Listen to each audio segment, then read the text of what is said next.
국내 뉴스로 들어가겠습니다. 시간이 많이 흘렀지만 그래도 여러분들 이렇게 금요일마다 국제 뉴스 들으시면 재미있으시죠? 물론 앞부분에 트럼프 소식 뭐 이란 소식은 재밌는 소식은 아닙니다만 그래도 흥미로우시죠? 예, 이렇게 일주일에 한 번은 쭉 저희가 정리해드리고 있습니다. 언노운님은 5시 20분 되면 몸이 반응합니다. 생체 알람이 울립니다. 예, 고맙습니다.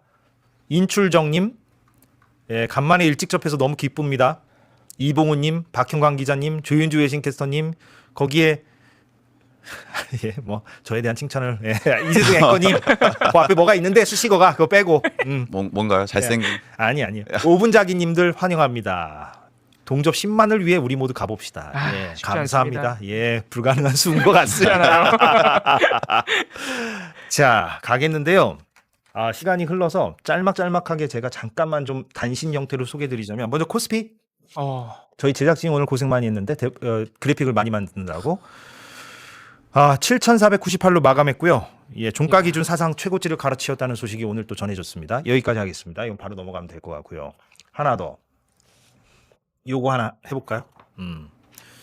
이것까지 하고 여론조사 넘어가겠습니다. 정치 서약서를 안 썼다는 이유로 공연이 취소됐던 가수 이승환 씨요.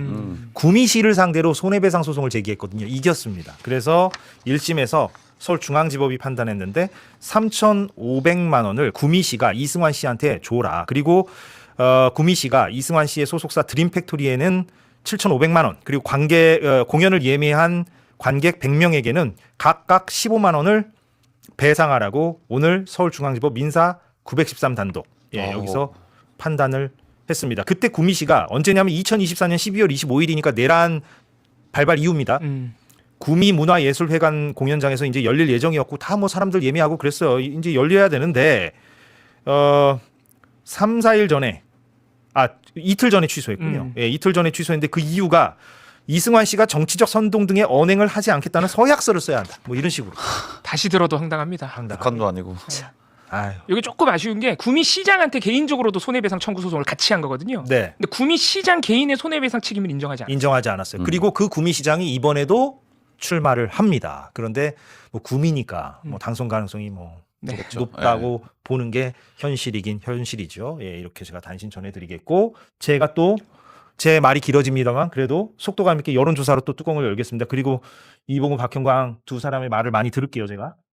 자, 여론조사 꽃부터 가겠는데요. 대구는 이따가 KBS 거랑 비교해야 되니까 JTBC랑 뒤로 빼고 경기 안산갑 이거 뭐 전화 면접으로 안산갑 유권자 500명 대상으로 했습니다. 47.1 김남국, 국민의힘 김석훈은 23.1 이렇게 많이 벌어지고 있어요. 울산 남구갑 가보겠습니다. 이번에 영입인재 1호잖아요. 민주당 전태진 후보 36.4, 국민의힘 김태규 저분이 방통위 2인 체제. 제가 오프닝 멘트 며칠 전에 했었는데 이진숙과 함께 뚝딱뚝딱 기괴한 방통위 2인 체제를 함께 했던 그 사람입니다. 부위원장이었던 김태규 씨. 국회에서 욕설도 했습니다. 29.9 이렇게 나왔는데 이 울산 남구가 좀 주목이 되네요. 전화 면접 조사고 500명 대상으로 했다고 하니까 여기는 조금 지켜볼 필요가 있습니다. 김태규라는 사람이 또 나왔기 때문에. 부동층도 좀 많아 보이고요. 네. 그러게요. 그 오차 범위가요. 잠깐만요. 플러스 마이너스 4.4% 포인트니까 오차 범위 아니에요. 그러니까 저기는 사실은 우열을 가릴 수 없다. 통계학적으로 엄밀하게 얘기하면. 근데 그래도 이제 아직까지는 그 울산 시장의 단일화가 안 끝났기 때문에 단일화가 되면은 그래도 조금 영향을 받아서 전태진 후보가 상승할 수 있는 여력이 좀 더 남아 있다라고 보는 편이거든요. 시장 선거의 단일화가 요 남구가 보궐에도 영향 미치죠. 왜냐면 이게 사실은 두 분 다 이 뭐랄까 인지도가 좀 떨어지고 관심도가 떨어지기 때문에 울산 시장이 관심도가 더 높고 그게 연동될 연동해서 투표를 할 가능성이 있으니까. 박 기자 고향이 거기 아닌가요? 맞습니다. 그래서 저도 관심 있게 보고 있습니다. 그래요? 그리고 이제 왜냐면 그 김두겸 후보가 이게 현 시장이죠. 그 국민의힘 시장인데 사실 그 지금 바닥 민심이 굉장히 안 좋거든요. 지역에서만 있는 현안이긴 한데 뭐냐면 버스 노선도를 완전히 박살내 버렸어요. 그래요? 그래서 거기 있는 이제 그 60대 이상에 있는 분들도 굉장히 거기에 대해 분노가 크거든요. 그래서 이번에 재편한다고 재편했는데 그게 불편함을 주고 엄청나게 섞이고 다들 처음 원래 있던 노선도를 잃어버리니까 되게 이동에 힘든 부분이 굉장히 많습니다. 예. 바닥 민심이 별로 좋지 않기 때문에 이번에는 좀 남갑도 좋은 영향을 받지 않을까 생각하고 있습니다. 아무튼 울산시장 단일화를 좀 변수로 지켜봐야 된다는 것이고 이제 대구를 보겠는데 JTBC, KBS 여론조사 꽃을 다 볼 거예요. 먼저 JTBC 볼까요? 예. 어제 발표된 건데 저희가 어제 방송 이후에 출고된 여론조사는 싹 다 모아서 다음날 전해드리고 있습니다. 대구시장 지금 맨 오른쪽 게 어제 발표된 거예요. 40, 41 붙어 있습니다. 야. 예, 김부겸, 추경호 붙어 있다고 보면 되겠고 KBS 것도 볼게요. 오늘 발표된 겁니다. KBS 대구방송총국이 네 번째 대구시장 여론조사를 진행했다고 합니다. 아, 대구방송총국 아주 관심이 많네요. 예, 당연히 그러겠죠. 어떻게 나왔습니까? 야. 김부겸 41, 추경호 37이고 이것은 800명 대상으로 조사를 했네요. 면접조사, 전화면접조사라서 표본 오차, 그 오차 범위가 플러스 마이너스 3.5% 포인트니까 오차 범위 아닙니다. 이것도 KBS 것도 오차 범위 안. 아까 JTBC 것은 뭐 40대 41이니까 거의 뭐 붙어 있다고 네. 봐야 되겠고요. 둘 다 오차 범위 안에 접전이다. 여론조사 꽃 ARS 1000명 대상으로 조사한 거 오늘 발표됐는데 야. 붙어 있어요.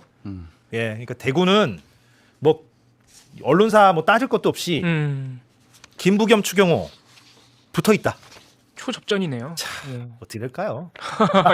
여기는 정말 뚜껑을 정말. 열어봐야 알겠네요. 그러니까요. 네. 뚜껑을 열어봐야 알 것 같습니다. 이렇게 정리하죠. 여론조사. 예, 뭐 길게 말. 씁쓸한 결과네요. 추경호가 어떤 추경호입니까? 지금 재판받고 있는 추경호고 내란 중요임무종사 혐의로 재판정에 오가고 있는 사람인데 관련해서 제가 잠깐만 말씀드리면 제가 말이 길어지네요. 죄송합니다. 추경호 손을 번쩍 든 사람이 오늘 있는데 주호영입니다. 대구가 김부겸에 넘어가는 건 막아야 한다 이러면서 추경호 손을 주호영 의원이 잡아주었어요. 그런데 최근에 뭐 인터뷰에서는 김부겸 후보에 대해서도 좋은 멘트를 한 바가 있기 때문에 네. 어떨까? 혹시 뭐 약간 소극적으로 나오려나 이랬는데 그게 아니라 뭐 오차 범위 안에 접전을 보이고 있다는 사실 때문인지 어떤 건지 그렇죠. 만세를 함께 부리고 네. 있어요. 탈당을 하지 않는 한 계속해서 당내에서 생활을 해야 되는 사람이기 때문에 네. 예, 어쩔 수 없는 거죠 사실. 네. 예. 그러게 말입니다. 예, 이렇게 하고 우리 정치권 소식 바로 갑시다. 오늘 그 국회부터 가볼까? 이봉영 권한이 좀 그 개헌 네. 예, 뭐 예상대로 무산이 됐어요. 예. 어제 개헌안을 국회 본회의에서 표결에 붙였습니다만 국민의힘이 아예 불참을 하면서 성원이 성립되지 않아 투표 불성립이 됐죠. 어제. 네. 그래서 오늘 사실 재상정을 하려고 그랬습니다. 네. 그런데 국민의힘이 이번에는 헌정사 최초로 개헌안에 필리버스터를 하겠다고 예고를 했어요.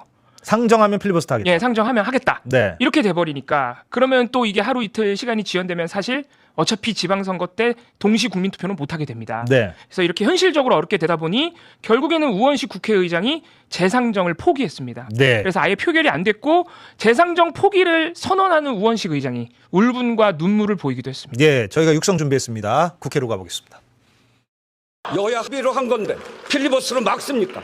어제는 투표에 참여하지 않아서 투표를 무효시켰고 오늘은 또 무제한 토론을 하겠다고 해서 더 이상 의장은 헌법 개정안을 상정하지 않고 오늘로써 이 절차를 중단합니다. 왜 이거를 필리버스터를 하고 못하게 막는 것입니까? 정말 속 터집니다. 사내를 선포합니다. 속 터지나죠, 정말. 그렇죠? 뭐 첨언할 게 없습니다. 예. 의사봉을 정말 세게 두드리시네요. 네, 이렇게 부산이 돼버렸네요. 개헌은 참 언제 합니까? 개헌은 좀 쉽게 해야 돼요. 개헌이요, 뭐 헌법이 무슨 뭐 신의 말씀도 아니고요. 그렇죠. 그냥 그 사회 그 시점에 그 사회 구성원들이나 공동체가 바꾸자고 하면 언제든지 바꿀 수 있는 게 헌법이에요. 네. 헌법이 뭐 유별난 겁니까? 물론 우리가 최고로 존중해 주어야 할 것이긴 합니다만 그때 좀 문턱을 낮추고 원포인트 개헌도 하고 네. 그렇게 해야지 이거 뭐 수십 년간 이렇게 묶여 있다는 게 말이 됩니까? 이번에 합의할 수 있는 부분만 골라서 하기로 했었고 네. 이번 국회에서만 논의된 요소들이 아닙니다. 지난 국회에서도 국민의힘이 동의한다고 했던 부분들이에요. 네. 5.18 정신 부마항쟁 전문 수록이라거나 네. 지역균형 발전 예. 그리고 이번 내란으로 인해서 불법 개헌을 막는 방안 심지어는 헌법의 이름이 지금 다 한자여가지고 그걸 한글로 바꾸는 내용도 들어가 있습니다. 너무 당연한 것들이 들어가 있잖아요. 근데 이거를 반대하면서 국민의힘이 내세우는 이유가 뭐 사회주의 뭐 연임 개헌으로 간다거나 장동혁 대표. 네, 장동혁 대표 그런 얘기를 하거나 어제는 송원석 원내대표가 아니 합의한 것만 처리하겠다 그러면 어떡하냐? 그거 합의한 것만 한다고 하니 그건 누덕이다. 이게 합의한 것만 하는 게 당연한 건데 그걸 또 누덕이라고 해버리니까 사실 지금 반대할 명분이 없다는 걸 스스로 입증하고 있고 그렇게 반대할 이유가 없다는 건 뭡니까? 그럼 우리는 국민의힘은 불법 개헌을 계속 하고 싶어 하나? 또는 5.18 정신에 반대하나? 왜 이 개헌을 반대하지? 그렇게밖에 의심을 할 수밖에 없다는 거죠. 예. 뭐 덧붙일 말이 저도 없고요. 예, 다음에 또 노려봐야 되는 그런 뭐 상황이죠. 국민의힘의 속내는 얼마 전에 나온 기사에도 있지만 사실은 이게 개헌을 성공한 대통령이라는 타이틀을 이재명 대통령에게 주기 싫으니까 레거시를 남기고 싶지 않다. 네. 자, 그러면 다음 소식은 우리 그 얘기해 봅시다. 정영근 속보요. 아, 네. 한동훈 후보가 그 본인 캠프 후원회장의 정영근 전 의원을 위촉했다는 소식은 어제도 저희가 전해드렸는데 네. 오늘 속보는 어떤 겁니까? 네, 일단 정영근 씨가 1980년대 전두환 군부 독재에서 공안검사, 고문검사로 악명을 떨쳤다는 것은 좀 알려져 있고요. 오늘 이제 새롭게 물론 고문은 본인은 부인하고 있어요. 예, 고문은 증언이 상당히 많고요. 예. 심지어는 고 김근태 선생 고문 의혹도 있고요. 관련된 증언이 상당히 많아서 예, 매우 의심스럽. 예, 피소도 당했습니다. 네. 그런데 이게 공소시효가 지나가지고 처벌을 안 받았고 맞아요. 사실 고문과 관련해서는 차마 입에 올리기 어려운 정말 끔찍한 내용들도 많이 증언이 있다는 사실 네. 많이 보도가 되고 있고 오늘은 이제 몇몇 언론을 통해서 정영근 씨가 부정선거 음모론이나 윤석열 내란을 두둔하는 인물이다 이런 점들도 알려지고 놀랍지 있습니다. 않습니다. 예. 그래서 특히 주목을 받는 게 윤석열 내란 이후에 탄핵 국면 때 이 정영근 씨가 한동훈 후보를 굉장히 비판을 많이 했어요. 아하. 이거 윤석열 대통령이 잘 판단해서 나름 잘해보려다가 좀 실수한 건데 네. 한동훈이 그거를 탄핵하겠다고 너무 길길이 날뛴다. 한동훈 정신 차리고 이거 수사 제대로 해야 된다고 딱 지침을 좀 내려줘야 되는데 정신 못 차리고 있다. 이런 식으로 한동훈 씨를 굉장히 강하게 비판했거든요. 그런데 지금 한동훈 후보가 후원회장으로 데리고 왔고 이게 공안 고문검사라는 논란이 큰 상황임에도 오늘 MBC 인터뷰에서도 그래도 괜찮다. 지금은 개헌과 탄핵에 대해서 나한테 동의를 해주고 그리고 아주 지역에서 신망이 높은 분이니까 괜찮다라는 식으로 또 오늘 MBC 인터뷰에서 얘기를 했어요. 오늘 아침 한동훈 후보가 MBC와 한 인터뷰 저희가 부분 육성 준비했습니다. 일단 이건 지역 선거입니다. 지역민의 정말 많은 추천을 받았어요. 지역 내 신망이 크시더라고요. 후원회장으로 모신 것은 이런 면이 있습니다. 정전 의원님 같이 누가 봐도 강한 보수 성향을 가지신 분께서도 개헌과 탄핵의 바다를 건너서 보수를 재건하겠다는 한동훈의 뜻에 공감하고 있음을 보여주는 것이다. 저는 그런 생각을 했습니다. 그리고 이건 재선거지 후원회장을 선거하는 건 아니잖아요. 그러니까 모든 생각이 같은 건 당연히 아닙니다. 미래는 저는 포용력 있게 열어야 하고 지금 이 선거는 지역에서의 신망을 전 중시하는 것이다. 라는 말씀 정도로 드리죠. 정영근이 후보는 아니다. 저 말이 정말 확실한 얘기인 거가 맞는 게 뭐냐면 이제 사실 정영근 후보가 논란이 있다라는 거 캠프 내에서도 이미 알고 있었습니다. 예, 발표하기 전에도.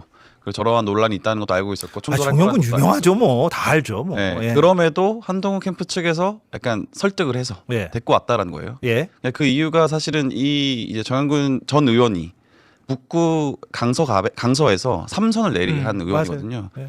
근데 그 사람들이 정영근이 있을 때 그래도 북갑의 사정이 좋았다, 경기가 좋았다라는 거예요. 그런 인식이 있다. 그러다 보니까 유권자들 사이에서 그런 인식이 있다. 예, 유권자들 사이에서는 그래도 정영근 있을 때가 살기 좋았다. 근데 어르신 분들 중에 있겠네요, 아무래도. 있고, 예, 근데 옛날이니까. 이게 지금 저분이 이제 그 북구 강서에서 96년부터 2008년까지 맞아요. 한 3선을 했거든요. 네.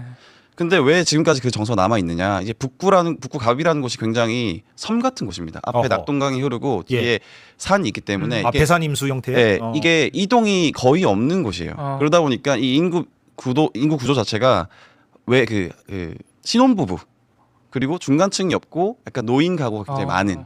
그래서 예전부터 살던 사람이 지금까지 살고 있는 그런 지역이에요. 예. 그러다 보니까 정영근의 향수가 먹히는 곳이라고 판단을 하는 거죠. 예. 그리고 이게 비단 국민의힘의 판단이 아니라 네. 그 민주당 쪽에 저 지역을 잘 아는 민주당 쪽 사람들한테 물어봐도 맞다. 정영근은 그래도 향수를 불러 일으키는 사람이 맞다. 18년 전인데도. 네, 그래서 한동훈은 지금 중앙 정치를 버리고 지역 선거를 하고 있는 거다. 자기가 어떻게든 당선되기 위해서. 아니 뭐 전략적으로 글쎄요, 뭐 그게 뭐 역량 거실 수는 있는데 그렇죠. 참 본인이 뭐 그토록 내걸었던 새로운 보수와는 너무나 거리가 동떨어진 사람. 비유적 표현인데요.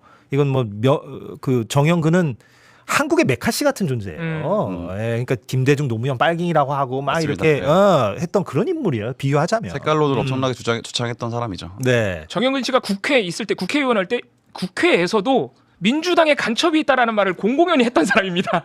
조선노동당의 지령을 받고 있다. 막 이런 얘기를 국회에서 하는 사람이에요. 근데 이게 저는 그런 생각도 좀 들더라고요. 모르겠어요. 제가 뭐 정치평론을 굳이 해보자면 정영근의 영입이 플러스 요소가 있을 거고 마이너스 요소가 있을 거고 둘 중에 어느 것이 더 클지는 한동훈 캠프 나름의 계산기를 두드려 봤겠죠. 네. 저는 그건 모르겠어요. 저는 현장의 분위기를 잘 모르니까. 그런데 최소한 2등 전략에는 유리하다라고 생각했을 것 같기도 해요. 그러니까 한동훈이 지금 여론조사 보면 단일화 쉽지 않잖아요. 지금 박민식 한동훈 사이에. 단일화는 끝났다고 봐야죠. 그 끝났다고 봐야 되잖아요. 그러면 1강 2중이잖아요. 지금 여론조사 그렇게 나오잖아요. 하정우가 한 30%대 나오고 둘이 20%대 나오고 뭐 네. 이런데 그러면 한동훈 입장에서는 1등은 못 하더라도 2등은 무조건 해야 되는 거지. 그래야 향후 당내 정치에서 뭔가 자기 입지가 근데 2등하면 끝나는 것 같은데요. 그러니까 지면 끝나는 거 아니에요? 2등하면 그냥 아예 집에 가야 될 것 같은데. 저는 약간 달리 생각하는데 3등 하면은 그럴 수 있으나 그래도 박민식을 잡으면 2등을 하면 어찌됐건 그 후에는 조금이라도 더 뭔가를 해보려고 할 것 같아요. 3등보다는. 예를 들어서 뭐 보수 재편이나 국민의 예. 복귀 이런 거를 그 당내에서 한동훈 입장에서 얘기하는 겁니다. 옳다 그르다를 떠나서 그런 측면에서 2등 전략으로서 정영근은 나쁘지 않다. 1등 전략으로서는 플러스 마이너스 오히려 마이너스 클 수 있지만 뭐 그렇게 생각했을 수도 있지 않나. 아니, 근데 그 어떤 선거 전략이라고 해도 사람이 정도가 있는 거지. 네, 저도 예. 동의합니다. 고문 공안 검사, 내란 두둔하는 인물, 선을 넘었다고 봐야죠. 네. 본인이 개헌 반대했다라고 얼마나 그 장사를 많이 하고 있습니까? 아, 맞아요. 한동훈이. 근데 그것과 완전히 정 배치되는 사람을 데리고 왔는데도 사실 뭐 본인의 가치를 깎아먹는 사람이 오는데도 그것을 감수하겠다라고 하는 거죠, 사실. 그리고 하나 더 제가 지적할 게 있는데 오늘 저도 우연히 저 인터뷰를 들었어요. 네. 생방으로. 네. 제가 어떻게 이렇게 아침에 라디오를 이것저것 돌려보거든요, 저는. 근데 우연히 한동훈 나오길래 들어봤는데 앵커가 이제 이게 이제 맞느냐, 새로운 보수를 내걸었던 당신 그거에 맞느냐 그랬더니 아까처럼 그렇게 대답하고 또 하나는 역시나 그 특유의 화법이 나오는데 피장파장의 화법. 하정우 후보 캠프가 영입한 후원회장 김영춘 전 의원은 라임 사태에 연루된 사람인데 그러면 그 사람을 연루한 그 하정우 캠프는 뭐 온당한 거냐라는 취지로 얘기하더라고요. 근데 지금 일단 팩트 체크 먼저 해드리면 김영춘 전 의원은 그 김봉현 전 회장에게 그 뭐 정치 자금을 받았다는 혐의로 기소됐지만 1심에서 무죄가 나왔어요. 기동민 전 의원, 김영춘 전 의원, 이수진 의원 다 무죄가 나왔고 지금 항소심이 진행 중입니다. 그러니까 1심에서 무죄가 나왔다는 점. 둘째, 설령 무죄가 아니라 유죄가 나왔다고 가정하더라도 그런 김영춘과 그 천하의 정영근을 동급 비교할 수 있습니까 우리가? 아니 일단 네. 윤석열을 두둔하진 않잖아요. 김영춘 전 의원이. 그러니까요. 이게 이제 후원회장이 이제 후보는 아니니까 후원회장이 후보가 아니라는 한동훈 후보의 말은 맞거든요. 그러면 그 후원회장이 들어온 사람이 그게 같냐고요. 그 정영근의 그 악명과 유죄라 해도. 그러니까 그게 참 논리적으로 과연 말이 되는 이야기냐. 그리고 이게 전형적인 그 정치인들이 잘 쓰는 화법 중에 그 피장파장의 오류가 있거든요. 그렇죠. 네. 무언가를 지적을 하잖아요. 언론인이나 앵커가 생방송에서. 그러면 그 대답을 안 하고 본인의 어떤 정적 진영에 있는 무언가를 얘기하는 방식. 쟤도 그래. 뭐 쟤도 그래. 예. 본인도 잘못했다는 소리긴 한 그게 거예요. 오류거든요. 피장파장의 오류. 네. 예. 근데 그게 많이들 횡행하죠. 그 한동훈 캠프에서는 본인이 3자 구도에서 1등을 할 수 있다라고 생각을 하긴 하던데 한번 지켜볼 일이고 그 3자 구도가 계속 굳어질 것 같습니다. 왜냐하면 당에서도 원하고 그러니까 국민의힘 당 장동혁 지도부에서도 그러니까 단일화를 원하지 않는다는 거죠. 3자 구도가 계속 되기를 원해요. 왜냐하면 한동훈이 되는 거는 장동혁 대표가 싫어하기 때문에. 그건 하정우보다 더 싫다. 더 싫죠. 네. 차라리 하정우 되는 게 낫다. 그리고 부산 캠프에서도 부산 시장 캠프에서도 다 원하고 있습니다. 그러니까 진짜로? 전재수 쪽에서도 원하고 있고 박형준 쪽에서도 원하고 있어요. 박형준 쪽에서도. 왜냐하면 다르게 보고 있습니다. 이 3자 구도 대결의 의미를. 왜냐하면 박형준 쪽에서는 3자 구도로 열기가 올라가면 전체 선거, 부산 선거에 영향을 주기 때문에 부산 선거 투표율이 높아지고 부산의 보수세가 결집하면 본인이 된다. 이렇게 바라보고 있는 거고. 분위기가 뜨거워지면 나한테 유리해진다. 그렇죠. 근데 뭐 전재수 후보 측의 설명은 아니다. 이게 사실 북갑의 선거가 갇히면 부산 시장은 잘 드러나지 않고 오히려 그렇게 되면은 전재수 후보가 다져놓은 표들. 왜냐하면 지방선거는 투표율이 낮기 때문에 조직표가 중요하거든요. 그 표들이 살아나서 전재수 후보가 될 수 있다. 이렇게 보더라고요. 각자 뭐 자기들 유리한 면이 해석은 다르게 하더라고요. 다. 해석은 다르게 하는데 모두가 다자구도를 원하고 있다. 근데 충격적인 건 그거네요. 한동훈 캠프가 정영근 씨가 어떤 사람인지 알지만 선거 전략상 영입했다. 그럼요. 당연히 알죠. 이건 너무 근데 저는 아니 곽수산 씨는 어제 이제 곽수산 씨는 나이가 젊으시니까 네. 뭐 정영근을 몰랐다고 하시지만 사실 뭐 저희 세대 X 세대만 해도 뭐 정영근 모르는 사람이 어디 있습니까? 노무현을 그렇게 공격했는데 빨갱이라고 다 알죠, 당연히. 예. 저도 이번에 처음 알았습니다, 사실. 젊으니까. 예. 그런데 장동혁 얘기 나온 김에 박경환 기자가 취재한 내용 좀 우리가 선거 얘기 싹 다 정리합시다. 장동혁 대표가 이제 지방선거 이후에 네. 행보를 어떻게 보일 것이냐. 그러니까 사퇴를 뭐 본인은 아무튼 서울하고 부산 지면은 뭐 내려놓겠다 이런 식으로 얘기했잖아요. 네네. 예, 근데 이제 뭐 근데 관련해서 사실 이게 네. 그 장동혁 대표 같은 경우에는 지금 이미 당권 투쟁에 들어갔다고 봐야 되고 모두의 평가가 그렇습니다. 국민의힘 내외부의 평가가 그렇고 근데 장동혁 대표가 뭐 지금 지방선거 분위기 안 좋으니까 당연히 끝나고 나면 내려놓을 거다라는 관망이 많은데 장동혁 대표는 아닌 것 같아요. 제가 취재를 좀 해보니까 본인은 5석을 기준으로 5석을 얻으면 그때 가서 상황을 보겠다. 그리고 5석 플러스 1이 되면 지킨다. 5석 마이너스 1은 5석 마이너스 1은 조금 후퇴해서 다음을 노린다. 요런 계산이 있어요. 5은 어디예요? 5이 되게 재밌는 거예요. 그러니까 왜냐하면 경북, 경남, 울산, 부산, 대구 서울이 없습니다. 다 지키겠다. 영남만 다 지키면 네, 된다. 서울은 저도 된다. 경북, 대구, 불경. 네. 경북, 대구, 불경. 그 다음에 플러스 충청도에서 한 선만 가져오면은 괜찮다. 충청도에서. 네. 충청도는 지금 여론조사가 안 좋고 많이 안 좋고. 그렇죠. 근데 불경, 대구, 경북은 진짜 뚜껑 열어봐야 하니까 아무튼 그 5곳에서는 뭐 자기가 만약에 이기게 될 경우는 분위기를 살펴보겠다. 그렇죠. 라는 게 장동혁과 그 주변의 분위기다. 네, 국민의힘 지도부의 분위기입니다. 네. 왜냐하면 당권을 내려놓지 않겠다라는 분위기가 강하고 네. 가장 사활을 걸고 있는 게 부산시장 선거입니다. 왜냐하면 그 표면적으로는 장동혁 대표랑 박형준 시장이 함께 가는 것처럼 하고 있거든요. 그렇죠. 뭐 개소식에도 간다면서요. 네. 네. 근데 다만 이제 뭐 이거 뒷얘기지만 박형준 시장 쪽에서는 개소식에 뭐 장동혁 대표를 부르지도 않았어요, 사실은. 먼저 오겠다고 해서 오라고 한 거고 다음부터는 딱히 뭐 부를 생각도 없다 그러더라고요. 네. 네, 근데 어쨌든 표면적으로는 같이 가고 있으니까 그 선거를 승리하면 박형준이 승리를 하면 본인의 공이 있다라고 주장할 수 있는 거고 다만 서울시장은 왜 버내냐. 서울시장은 따로 놀고 있잖아요. 아예 장동혁을 배제해버렸잖아요. 예. 그러다 보니까 저 봐라. 서울시장 지면은 저 봐라. 나를 버려서 그렇지 않냐. 그렇죠. 그렇게 갔죠.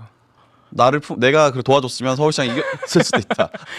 참 정말 정신승리도 참 각양각색이에요. 근데 이게 어느 정도 먹히고 있는 것 같습니다. 오늘 그 지지율 여론조사를 봐도 예, 오늘 좀 볼까요? 예, 이런 오늘 나온 겁니까 이게? 야. 이게 지금 어제 나온 건데 예. 어제 나온 건데 이게 지금 당대표직 사퇴를 해야 된다가 42.9고 예. 당대표직 유지를 해야 된다가 42.5잖아요. 전국 성인 남녀 1,000명을 대상으로 조사한 거군요. 그렇죠. 이거 예. 당적에 상관없이 이제 조사를 한 거고 국민의힘 지지층만 보면은 훨씬 예. 높습니다. 혹시 당대표직을 준비됐나요? 유지해야 된다는 것이. 유지해야 한다가 훨씬 높아요. 저희 제작진 혹시 준비가 됐나요? 그 부분? 저도 수치를 지금 수치가 외우지는 못하고 들어왔는데 네. 확실히 국민의힘 제가 있습니다. 당대표직 52.9 예. 그 국민의힘 지지층을 상대로 장동혁 당대표직 사퇴 여부를 물어봤더니 대표직 유지해야 된다가 58, 58. 예. 사퇴가 29. 훨씬 높구나. 그렇죠. 장동혁 대표 지지세가 국민의힘 안에서는 확고하게 있군요. 그렇죠. 그러니까 장동혁 대표가 자신감이 있구나 지금. 그러니까 이게 되게 뭐 어떻게 보면 사회 전반적으로 봤을 때는 되게 슬픈 일인데 저렇게 윤 어게인 탄핵 반대 뭐 내란 옹호 요런 메시지를 내는 것이 지지층한테 먹히고 있다라는 있는 거죠. 참 네. 슬프네요. 박지훈 변호사의 전망이 많네요. 그럼. 그래서 묘한 게 원래는 지금 이 판세가 어찌됐건 지금 민주당 쪽에 유리하니까 장동혁의 위기로 이 판세를 지금 읽어야 되는데 오히려 장동혁은 지금 박형환 기자 취재 내용 말 맞다나 뭐 5+1이냐 5-1이냐 하여튼 5개를 위주로 생각을 한번 해보고 분위기를 살펴보겠다 이런 나름 여유로운 그렇죠. 이상하게 역설적으로 여유로운 상황이고 네. 반대로 생각해 봅시다. 민주당이 애매해요. 만약에요. 우리가 가정해 보자고요. 서울을 만약에 졌어. 만약에요. 그리고 부울경이나 대구에서 선전을 했어요. 꽤 괜찮은 성적을 거둬서. 근데 서울은 오세훈한테 졌어. 크다. 그러면 민주당 입장에서 승리라고 얘기할 수 있을까요? 이 선거를? 그렇게 얘기 못 할 거예요. 근데 거죠. 반대로 서울은 이겼어. 정원호 후보가. 그런데 대구랑 부울경을 싹 다 졌어.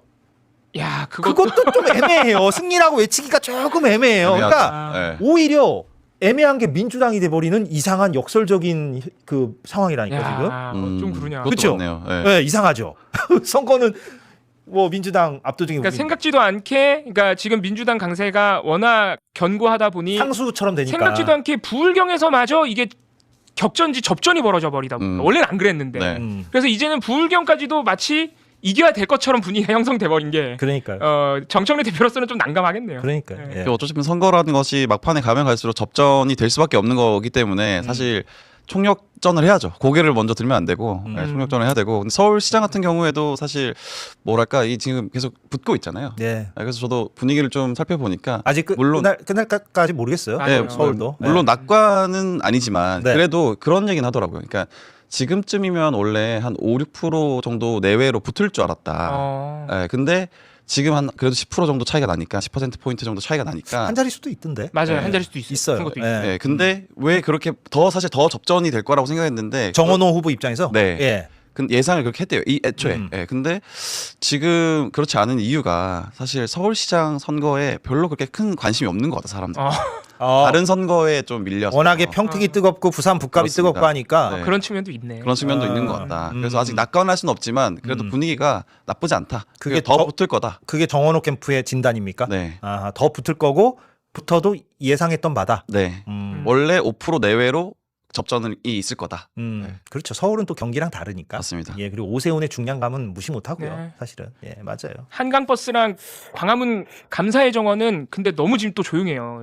서울시장 선거가 딱 코앞에 왔으면은 그 이슈가 사실 뜨거워야 되거든요. 서울이 좀 그렇죠. 네, 근데 그게 너무 조용해가지고 네. 언론이 됐든 아니면 뭐 민주당 캠프가 됐든 그 문제는 다시 한번 검증해야 됩니다. 감사의 정원은 다 지어놨어요. 이번에 워낙에 재보궐 열리는 데가 많고 뜨거워서 막 한동훈 나오고 조국 나오고 막 이러니까 예, 지금 이거 오히려 가장 주목받아야 할 서울시장 선거가 조금 상대적으로 좀 조용한 감도 없잖아 있고. 예, 아 이렇게 좀 정리를 했고 오늘 그 김용남 후보가 평택을에 출마한 민주당 김용남 후보가 다시 한번 조국 후보와의 단일화 가능성에 대해서 안 할 것 같다 이렇게 선을 그었어요. 오늘 기자간담회에서 밝힌 내용이고요. 근데 제가 가져온 거 또 표현이 세요. 그러니까 평택의 어떤 뜨거운 분위기를 전달해주기 위해서 김용남 후보 자신은 범죄자들에 대한 알레르기성 반감이 있다. 아 굉장히 강하게. 그러니까 조국 정경심 부부를 언급하는 네. 거예요. 이제 어찌되건 확정 판결이 나왔으니까 두 사람 다.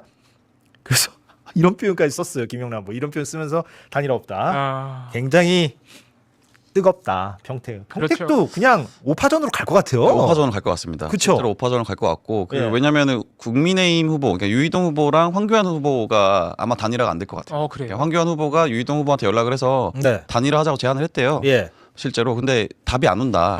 근데 들어보니까 뭐 본인은 부정선거를 받지 않으면 단일화 없다라고 얘기하더라고요. 아 황교안 입장에서 예, 예. 부정선거론에 네가 찬성을 해라. 예, 유이동한테 받으라.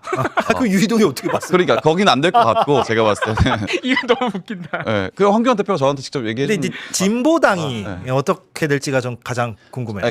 저도 그런데 근데 거기가 진보당도 좀 어려운 게 뭐냐면 단일화에 찬성하기 어려운 게 뭐냐면 지금 그래도 하정화 후보라고 거기 비례대표 시의원 비례대표가 나온 분이 계세요. 예. 그러니까 근데 김재현 후보가 중간에 드랍을 해버리면 예. 그분도 안 되는 그런 거구나. 거죠. 사실 왜냐면 비례면 한 25%는 받아야 되기 때문에. 예. 근데 지금 평택이 진보당이 평택 그래도 오랫동안 다져놔서 예. 당세는 괜찮다 그래요. 예. 그러니까 김재현 후보가 완주만 하면 그분은 될 가능성이 굉장히 높다 이렇게 평가가 되고 비례로 있거든요. 시의원. 네, 그래서 이걸 위해서라도 김재현 후보가 완주를 해야 되는 상황인 거죠. 어떻게 보면. 그런 측면도 있다. 그런데 물론 김재현 후보가 단일화 할 수도 있고. 할 수도 있죠. 근데 예. 이미 제안을 했습니다. 4월 30일까지 단일화에 대한 의견을 달라. 근데 조국 후보랑 이제 김용남 후보가 답이 없었죠. 그래요. 양쪽이 다. 네. 김재현 후보에게 답이 네, 없었다. 네, 답이 근데 없었어요. 김재현 후보가 답을 달라고 했다는 건 열려 있으니까 답을 달라고 한 거 아니에요? 네, 그렇죠. 할 의향이 있으니까. 맞습니다. 전 할 수도 있을 것 같은데. 음. 예, 한다면 민주당하고 할 가능성이 더 높죠. 음. 예, 그렇지 않겠어요? 만약에 한다면. 모르겠네. 전체 다 하지 않고. 3자 단일화. 네.